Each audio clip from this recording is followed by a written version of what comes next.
ഈ അടുത്താണ് ഞാൻ ക്രോഷ്യ പഠിക്കുന്നത്. എവിടെ നിന്ന് തുടങ്ങണമെന്ന് വലിയ ഐഡിയ ഇല്ലാതിരുന്നതുകൊണ്ട് തന്നെ ഞാനൊരു ഓൺലൈൻ ക്ലാസ് അറ്റൻഡ് ചെയ്തിരുന്നു. ആ ക്ലാസ്സിലൂടെയാണ് എനിക്ക് ക്രോഷ്യയുടെ ബേസ് കിട്ടിയത്. ക്ലാസ് എടുത്തത് റിജ മാം ആണ്. റിജ ആൻഡ് ടൈൽസ് എന്നാണ് ഇൻസ്റ്റഗ്രാം പേജ്. ക്രോഷ്യ അറിയാമെങ്കിൽ പിന്നെ വരുന്ന സ്പെഷ്യൽ ഡേക്ക് ആദ്യം മനസ്സിൽ വരുന്നത് ക്രോഷ്യ ഉപയോഗിച്ചുള്ളൊരു ഗിഫ്റ്റ് തന്നെയായിരിക്കും. ഇപ്രാവശ്യത്തെ ഞങ്ങളുടെ ആനിവേഴ്സറിക്ക് ക്രോഷ്യ കൊണ്ടുള്ളൊരു ബൊക്കെയാണ് ഞാൻ ഹസ്ബൻഡിന് ഗിഫ്റ്റായിട്ട് സെറ്റ് ചെയ്തത്. അത്ര വലുതല്ലെങ്കിലും ഒരു ക്യൂട്ട് പെർഫെക്റ്റ് ബൊക്കെ ആയിരുന്നു. പിന്നെ എൻ്റെ ഒരു ലെറ്ററും കുറച്ച് ഡെക്കറേഷൻസും കൂടിയൊക്കെ ആയപ്പോൾ ഗിഫ്റ്റ് റെഡിയായി.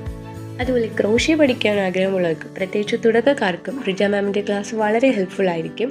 ഡീറ്റെയിൽസ് ഞാൻ ഡിസ്ക്രിപ്ഷനിൽ ഇട്ടേക്കാം.